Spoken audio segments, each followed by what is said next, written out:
This episode is brought to you by Progressive Insurance. You chose to hit play on this podcast today. Smart choice. Progressive loves to help people make smart choices. That's why they offer a tool called Auto Quote Explorer that allows you to compare your Progressive car insurance quote with rates from other companies. So you save time on the research and can enjoy savings when you choose the best rate for you. Give it a try after this episode at Progressive.com. Progressive Casualty Insurance Company and Affiliates. Not available in all states or situations. Prices vary based on how you buy. When you think about businesses that are selling through the roof, like Aloe or Skims, sure, you think about a great product, a cool brand, and brilliant marketing. But an often overlooked secret is actually the businesses behind the business, making selling, and for shoppers, buying, simple. For millions of businesses, that business is Shopify. Nobody does selling better than Shopify. With Shop Pay, that boosts conversions up to 50%, meaning way less carts are going abandoned and way more sales happening. So if you're into growing your business, your commerce platform better be ready to sell whatever your customers are scrolling or strolling on the web, in your store, in their feed, and everywhere in between. Businesses that sell more, sell on Shopify. Upgrade your business and get the same checkout Skims uses. Sign up for your $1 per month trial period at shopify.com/Westwood1, all lowercase. Go to shopify.com/Westwood1 to upgrade your selling today. Shopify.com/Westwood1. The Quarter Pounder with Cheese had many great things. Maple-flavored griddle cakes isn't one of them. McDonald's breakfast comes first. Ba-da-ba-ba-ba.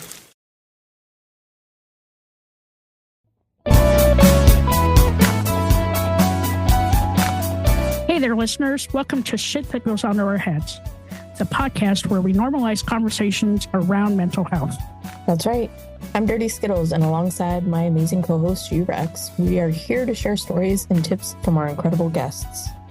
Each episode, we deep dive into struggles and triumphs of mental health, offering practical advice and heartfelt support. Because no one should feel alone in their journey. Join us as we break the stigma and build a community of understanding and compassion. Tune in and let's start talking about the shit that goes on in our heads. And then I just had a feeling like that he was in the ICU, he had surgery, then they tried to do some things with his heart because his heart he was in EFib and they couldn't get him out of EFib. And then he had some blockages in his arteries and they were going to try to do open heart surgery. And then all the conversations just stopped. The doctors weren't talking to me. I couldn't figure out what was going on. I couldn't chase them down when I was down there in the ICU. They're all so busy. I would ask the nurses to page. They wouldn't come. I was kind of at a loss. Like, I don't know what's going on here.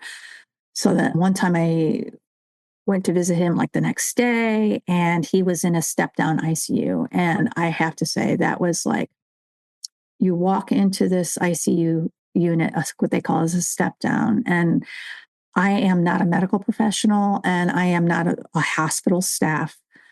So I can't speak to the general purposes of all of these and the good that they do and the purpose of all of them. But when I walked into this step down ICU, I knew immediately that he was not doing well and they were doing everything that they could with all these CT scans and all these things. His kidneys started to shut down, but I'm watching because it's all open. And that felt so invasive I felt like very empathetic about the people who are patients there because you have these strangers walking through just staring at you. And I'm trying not to look, but you're a little curious about what's going on.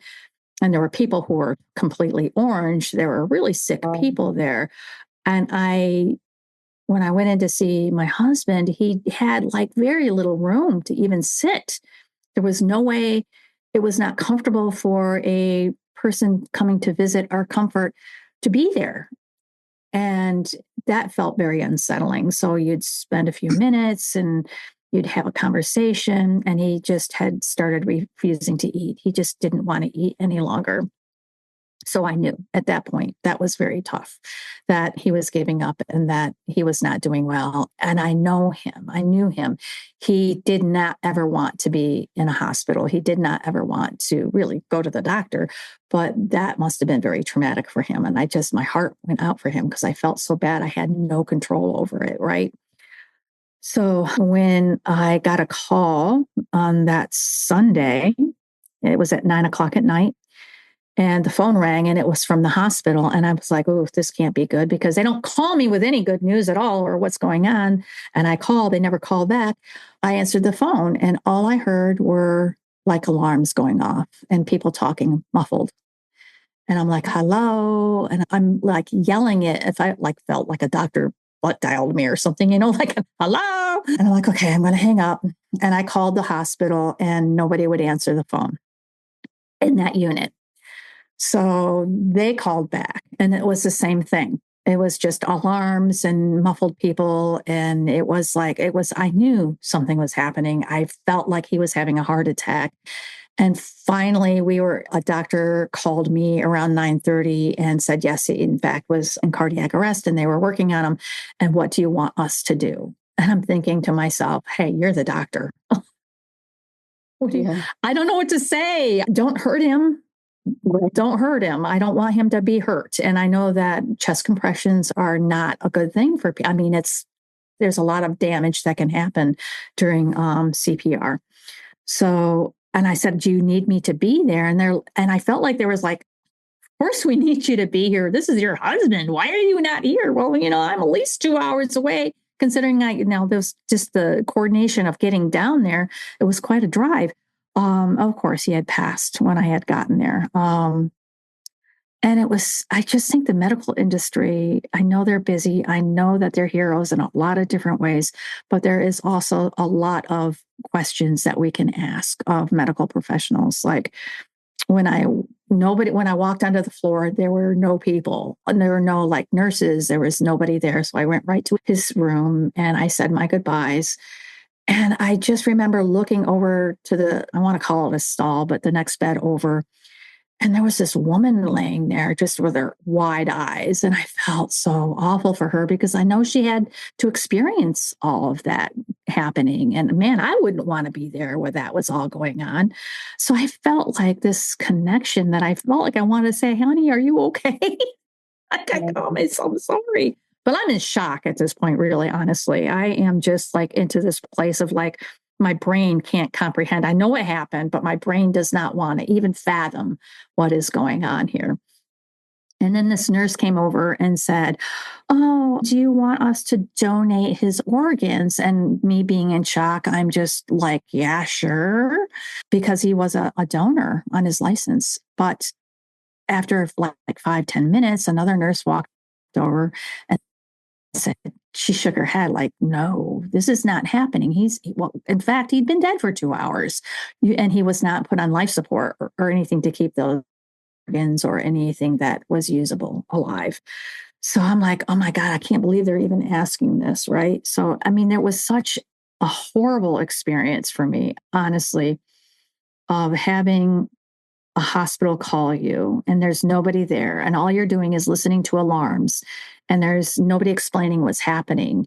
That was a lot to take. And I remember feeling so angry about that and talking to the charge nurse. And the charge nurse said, the first thing she said was, how do you know that was his alarm?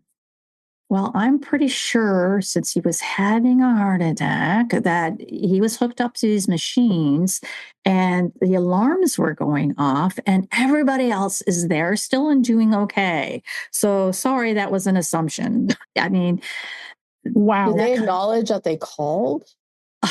That part of it is like, I don't know what happened. I don't know what happened. There was no like, I'm sorry, or it felt like, I don't know if it was an auto dial. I mean, maybe it was a system that they had set up and I didn't know about. Like there was no communication. Like if you get a call and you hear alarms, you need to come. I don't know. I mean, I really don't.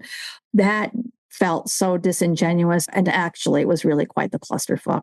And tell you where my brain went when you were saying that. I don't know if this is inappropriate to say, so I apologize ahead of time if it was. But for me, when you said that, I immediately thought that he was calling you.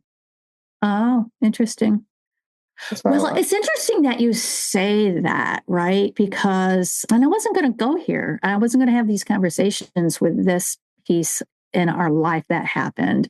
But now that you say that, earlier that year, I think it was in April, we have a phone in the house and we have a phone in the garage, and the two have an intercom together. And the intercom, you have to dial a code and then push enter, right, to get to the house or the house to the garage. And in the middle of the night, like at 2 o'clock in the morning, the intercom went off. And I'm sound asleep and I'm like hitting him, like, get the phone. And he gets it. And all we hear on the other end is like, some really weird, like, it sounds like the old AOL dial up, kind of a weird sound. And he hung it up and he went back right to sleep. And I'm thinking, wow, that is really strange. And I fell back to sleep. And I had a conversation with him about it the next morning. And he's like, yeah, I don't know. And he goes, everything's fine. Everything's hung up. There's nothing that's amiss out in the garage. I said, well, I think that's a little bit weird. And then I forgot about it. And it happened again. It happened probably about a month later. The same right in the middle of the night. And then I was like trying to answer the phone, but he beat me to it. And the same sound was coming over. And I said, that is really weird. That is just really weird. How can that happen? How can we get an intercom call from the garage that is coded, that somebody just can't just do it? Like there's, a dog didn't do it, a cat didn't do it, they didn't knock something over. So yeah, that's kind of weird. I say next time it happens. It hasn't happened since. Just have a little conversation. I was, that could definitely have the conversation, but in some sense, I'm feeling like, well, maybe that was his brother who had passed away. So I don't know, it was somebody, it was something. I really believe in these things. Like there is some energy, there is something there trying to reach out, a warning, something. But it was such a crazy time in my life with dealing with my mom and then dealing with my sister and then dealing with my home stuff. That, you just learn to roll with it. It's like you stop, drop, and roll. Okay, this happened. Okay, get up, shake yourself off and keep moving. But the thing about that profound grief, it's not just like, okay, I lost my mom, I lost my dad. Yeah, it just impacted me in such a really deep and very difficult way. And I think that people don't know how, like me, I didn't know how to articulate that. I didn't know how to, like, yeah, I'm really struggling here. What do I do? So what do I do? Like, I went to work a week later. I just felt like I needed to be busy. I needed to keep my brain away from thinking about the reality that I lost my best friend, two best friends, really, and it's like 7 weeks apart. And it was just a lot. It was just a lot. And it was a lot because he didn't take care of anything, right? He didn't have a will. He didn't have all the paperwork that I've been asking him to do. And I kind of blame myself that I didn't push it further or like just hand it to him. But I had a thing, right? Like, I am not your mother. I am not going to do this for you. You need to do this, and kind of bit me in the ass, but it was really difficult. He was kind of a stubborn human being. He was absolutely wonderful in a lot of ways, but he was really stubborn. But then nobody tells you, like when you have this profound loss, that things are different. Like everything is different. You think about everything differently. And then the early days, tying back to the ACEs, it's like those health risks, like, and reading about that, because I like to be able to read about, like, what does it mean when to your body when you're experiencing these things.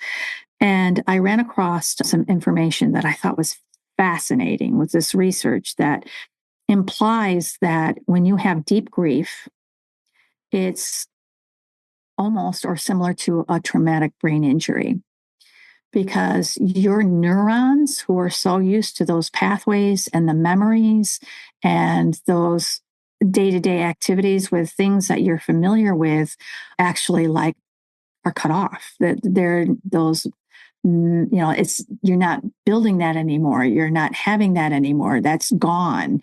And your brain actually works on building new pathways for new experiences.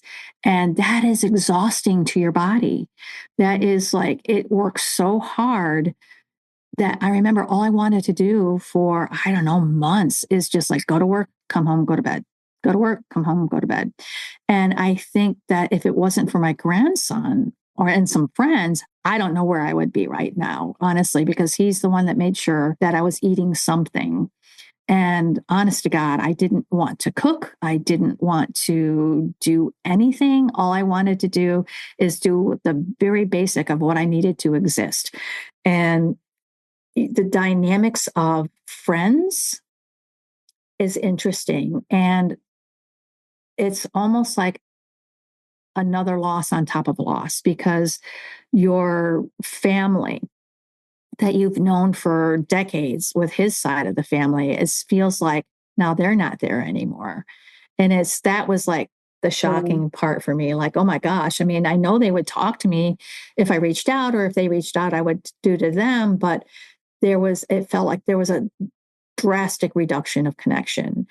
And your friends who you think are friends, dramatic decrease of communication, or if not a complete walk away, because I don't know what's going on with them. All I know is that I was accused of being too negative, and I'm thinking, bitch, I'm grieving.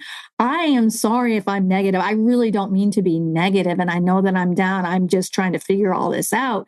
And not to walk away from people that you know who are in deep grief, because I think let me go back a little bit. My father, he had this friend, and he was an amazing human being. He is still an amazing human being. And after there was a suicide in the family, he would go visit my dad every day. And it wasn't that they had to have a conversation. It wasn't that he was making sure that he ate, although I'm sure he came and he dropped off a dozen eggs, but he would sit, most importantly. He would just sit with my father. And my father was kind of grumpy. Why are you here? Because I remember him saying it to me when he was ill. And Fred would just say, I'm just going to sit here. And he would just be that constant for him. And I thought that was so touching. Like, people who are grieving don't need a lot of communication. We don't need a lot of conversation. We don't need you to fix anything. We just need somebody to hold our hand and make sure that we're okay. And that everybody needs to take care of themselves, right? But if you're a human being, there's birth, there's life, and there's death. And we all face death. And if there is any way that you can possibly connect with somebody who is really struggling, by just being present, by just holding their hand. And I think I really struggled. And I mean, I'm telling you, I think I cried my car was my safe space. And I think I cried in my car every day for like 2 years. And I think that the saving grace for me was that I really have to have an outlet for all of this. So I would take my recorder on my phone and I would just talk on my way home and on my way to work. I would just talk about stuff, like what I was thinking, what I was feeling. And that really helped. That really super helped. The other thing that really helped me was like, okay, I'm just going to start writing. So I would write and I do poetry and I do this. And that was just such a relief. It was a release to get it out and do the things like one day at a time. Like if you were experiencing deep loss, it's everything you can do in the morning to even wake up. And I think coffee is and will be my constant. That's mine. Yeah, do not take away my coffee. I mean, you can take away a lot of things for me. Yeah, I have to have my coffee in the morning or I am miserable. So coffee was my thing. And that was actually our thing too, my husband and my thing. We would have coffee together every morning. We would definitely talk about politics and talk about the day, what we each needed to do. So that was our connection time, is having coffee in the morning.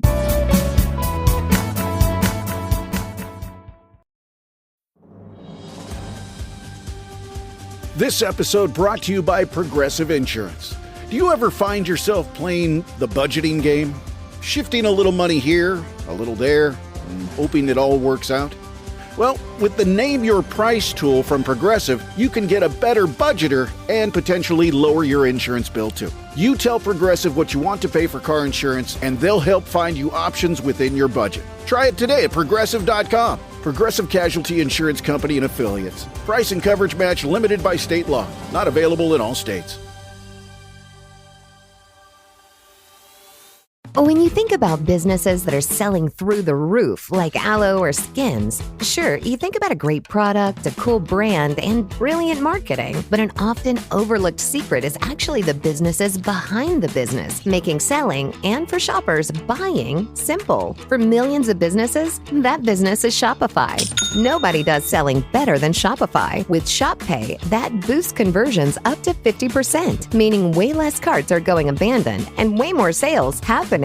So if you're into growing your business, your commerce platform better be ready to sell whatever your customers are scrolling or strolling on the web, in your store, in their feed, and everywhere in between. Businesses that sell more sell on Shopify. Upgrade your business and get the same checkout Skims uses. Sign up for your $1 per month trial period at shopify.com/Westwood1, all lowercase. Go to shopify.com/Westwood1 to upgrade your selling today. Shopify.com/Westwood1.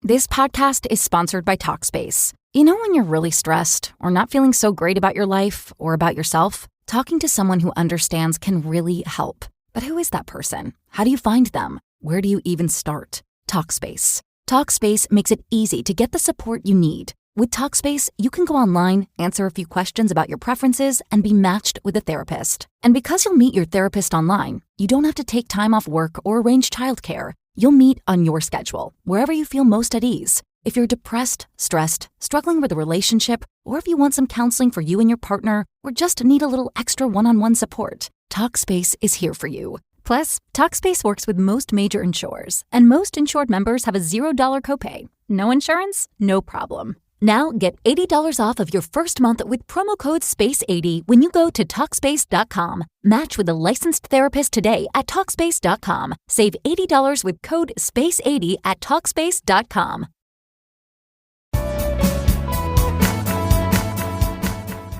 It took me a long time to figure out things. And I just recently, it's interesting, listened to some of the things that I was recording.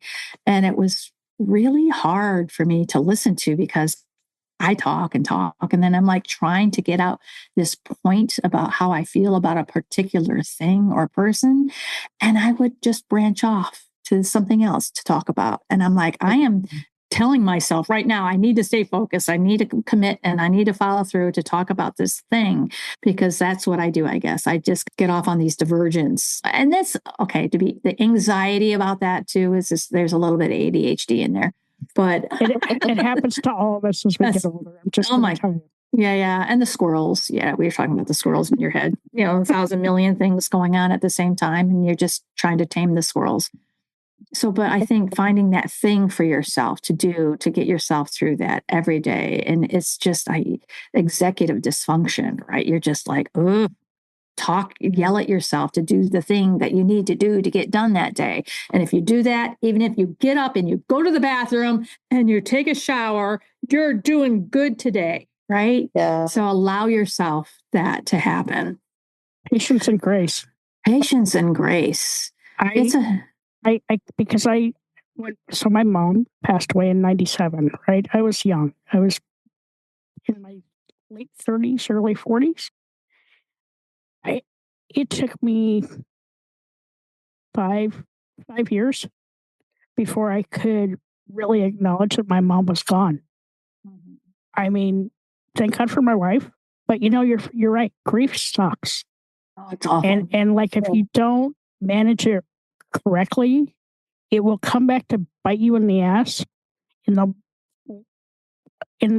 the worst time in your life. Yeah, it will raise its ugly head for real. And again, oh, sorry, go ahead. No, I was just going to say, and going back to the ACEs score for me, 8 out of the 10, there's a lot of unresolved issues for me that happened when I was growing up. And to be vulnerable here, sexually assaulted when I was 11, raped when I was 18, all these things come back at you. And then you're just like, you get into this negative tone of like freezing up, or I'm not worth it, or over trying, or overachieve. You're just trying to make it in this world. And how those situations affect how you behave to other adults moving through life as well, like the trust and all that. So when you're in this deep grief and you think you have this circle of friends, that you will always have this circle of friends, that may not be true. So be prepared that will evolve, and hopefully it'll evolve into something different and that what you need. And just be prepared for change all around. Yeah. I was going to say, I've heard somebody compare like going through grief, like you're sitting on the beach and the water comes up and then it goes back down and then you're fine. And then it comes back up and then it goes back down. And yeah, I don't know. I was like, yeah, that's a good metaphor, at least for me. Yeah, it never goes away. And you might have good days, and then there will be a memory or a thing, person, place, or thing that triggers something for you. And then you're going to be a wreck all over again. So just, as you were saying, give yourself grace and allowing to be human and to maneuver through this relearning and reinventing yourself moving forward. And I think too, is find that joy, find that one thing or a couple things that really bring you happiness in your life that you like to do, want to do. If it's traveling, if it's writing, if you can hang on to something or do something to look forward to every day, I think that's really helpful. That's really useful. I love this. So I have a question. I have a couple, as a matter of fact. What do you do today with everything you've been through over the last couple of years for self-love and self-care? The person who's a people pleaser, that's a really hard question for me, because I want to make sure that everybody's okay that's around me, right? To do the things, even in work, do the things. I think the biggest impact that I've learned in recently is boundaries, self-care. Boundaries are like the penicillin of illness, of like emotional dysfunction with people that are around you, and stick to it. It's really hard for people who are not used to boundaries to set boundaries, meaning that I have no issues setting boundaries. The battle is really holding them strong. And the battle is watching the implosion from the other side. They melt down, they do this, or they try to manipulate through the boundary somehow. And you're just like, it's like being a parent with a child, right? Nope, this is what we're going to do. This is our routine. I am going to hold this boundary tight because that's where I need to be. And the other part of that is it's this letting go of not giving a fuck. Like, right? It's like, that sounds like somebody else I know. like, wow. You're really having a hard time. Yeah. Okay. I'm sorry. If you're on fire, I will come and help you. I will not let you burn. But if I don't want to do something, I am not going to do it. I am absolutely. And for 60 plus years, I've been, yep, I'll do it. Even like, oh my God, I have to go do that. Yes, I'll go do it. Yeah, fine. So that's that people pleasing that I've had as a coping mechanism. So I think that feels fantastic. The boundaries too, for real. I was going to say, I was talking to somebody who I thought it was so funny. They were like, my boundary is not a speed bump or roadblock. They were like, there is no alternate route to get to that other side. This is it. This is the boundary. You can't pass it. And I was like, fuckers be trying, Yeah, it's true. They try to manipulate through that boundary, like, like, oh, well, let's bargain this. No, there's no bargaining. This is done, zip. But to say also that you can change that too. Like if you're at a place that you feel like, okay, I can move in that direction again, and trust that for yourself. But again, if it doesn't feel good and if it's toxic, you can definitely set that boundary back again and put it in place. So I think that has been my saving grace. And because I've had a lot, it's unfortunate. I've had a lot of sick people in my family since 2015. And the real bitch about that, right, is I remember, ooh, I'm feeling good. I'm driving home from work and the sun is shining, and how lucky I am as a person who is this old. And we've not had any family issues with any kind of illness. And oh my God, it's like the Pandora's box opened up. And like all these people all of a sudden were just really sick and not doing well, and just trying to maneuver that through family dynamics was really the hardest thing. And that's I am not a licensed therapist, so I cannot diagnose people officially, but I feel like there was probably some personality disorder, narcissistic stuff going on. And that is really difficult to deal with because nothing makes sense when you're trying to have a conversation or work through things. There's so much control. There's so much crazy making. That gray rock, that was the biggest thing too. Like when you're reading about all this stuff, like, and that's what I do. I'm like, I think this is it. And you just start reading all about it. So I think, again, that gray rocking is that boundary. So I have not spoken with them since. Boundaries are fucking awesome. They are awesome. And once you can set them and stay and stick with it, it's absolutely freeing. It's freeing, and it's golden. It's like you're eating an apple a day. You're like, woohoo, this feels so fantastic, because there's some crazy stories that you have with, families have crazy stories. Like my mother's calling hours were really insane. Do I even dare tell the story? So now I have another question. Are you ready? Yeah. Okay. What is your favorite word? Can be a dirty word. My favorite word. Yeah, it's got to be like the Pirates of Penzance, right? It's fuck. Yeah, it is. I say that all the time. I even say it in front of work people, and I'm like, yeah, fuck. Nope, fuck that. Fuck this. Fuck you. I really don't say fuck you. I know you want to, though. I really do. And so, like, what's your least favorite word? Is it a word or phrase? It can be a phrase. I can't. Man, you're the second person today. Yeah. I can't do that. Well, why can't you do that? Right? I don't like hearing no for an answer in my professional life, especially. Like, I'm a dreamer. I think there's this thing that we figured out, if we're north or west or east or whatever, and the personalities in our work, how that affects our work. So I discovered that I am a dreamer. I am a one that thinks we can, and why can't we? And like tries to think around and through something that we want to accomplish.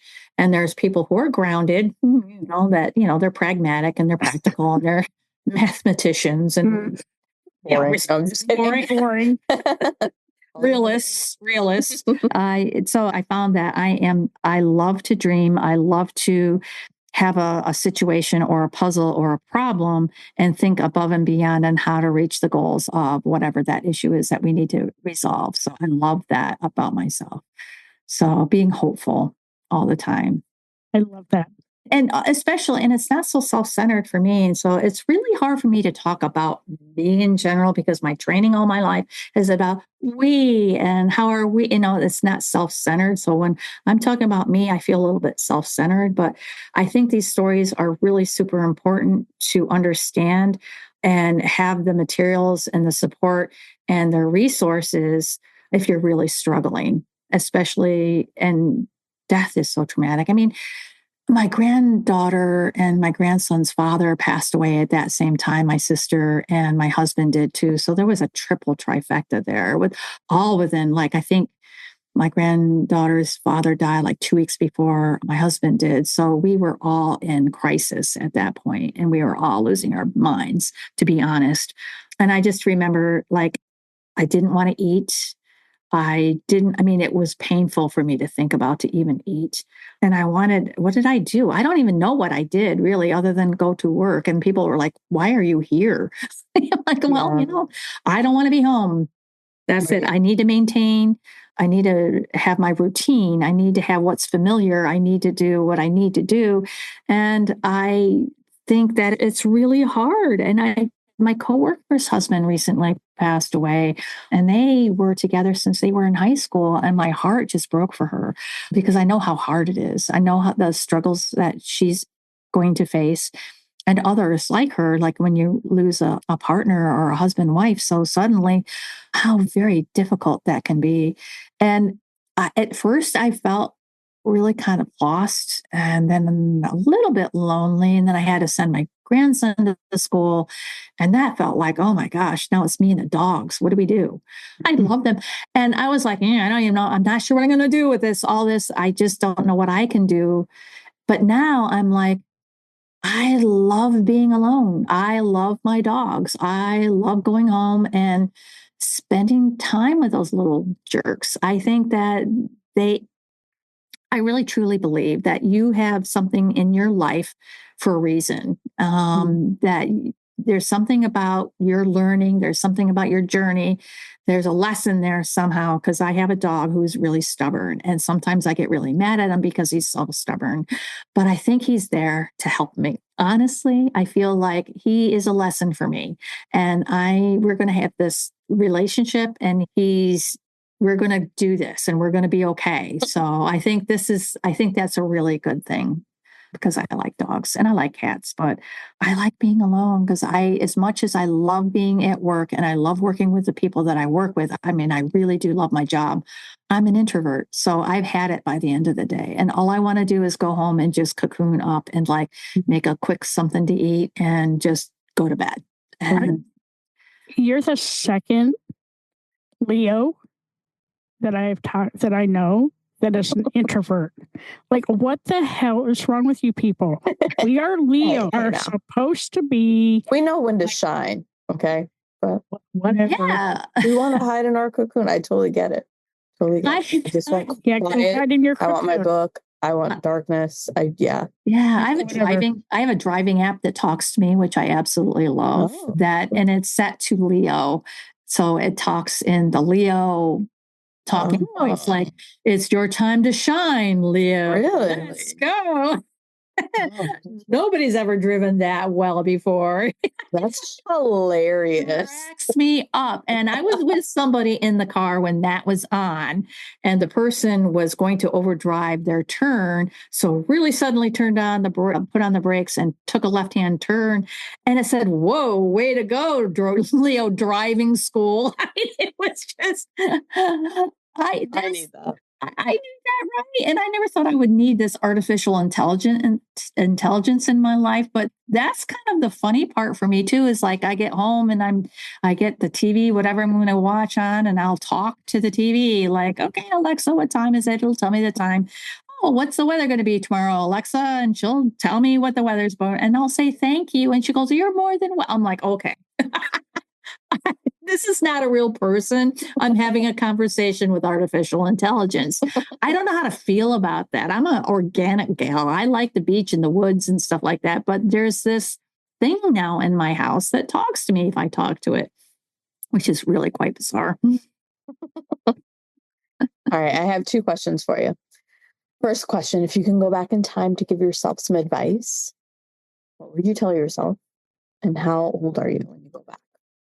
I would probably go back to when I was 11. Okay.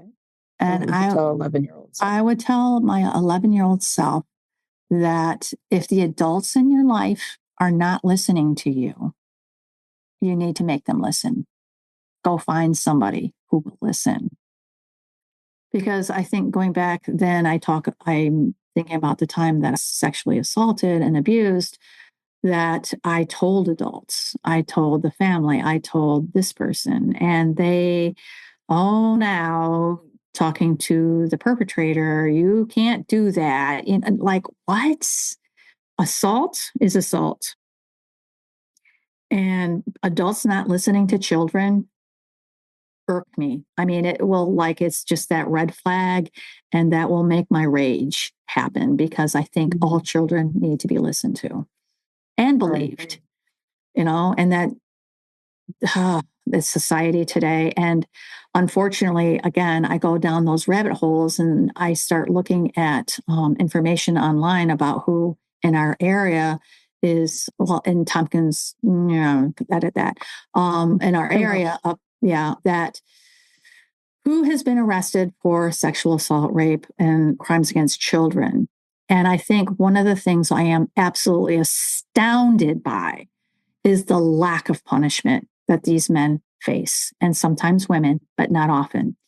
The stories are heartbreaking. And it's like, okay, well, this person did this to 2 siblings under the age of 10 and only received like 9 months sentence.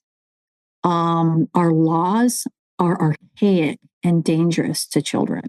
And that really irks me. And there's so many things that we could be fighting right now. That's one of the things that the battlefront, I don't know how to fix, right? I'm not a lawyer. I didn't even play one on TV. I took a law class one time, South Chapel Hill, and it was environmental law because I'm very interested in the environment. And I learned that, wow, I would not be a good lawyer. I'm glad I had the experience because it's all arguing and who can argue the best. And I am fact driven. If you're presented with facts, it just makes sense that you should do X, Y, and Z, that it's not ethical to do A, B, or C. So I know that I would not make a good lawyer. But I was, again, thankful for the experience. I don't know. I just feel like there's so much work to be done, especially when it comes to protecting children, that it's very overwhelming, but I'm very determined. So last question, what would you say the hardest lesson you've had to learn to date has been? The hardest lesson is, I think, that you cannot count on others. Really, you cannot put hope to expectation, that you may want something to happen a certain way, but the only way it may happen is that you had the grit and the determination to make it happen yourself.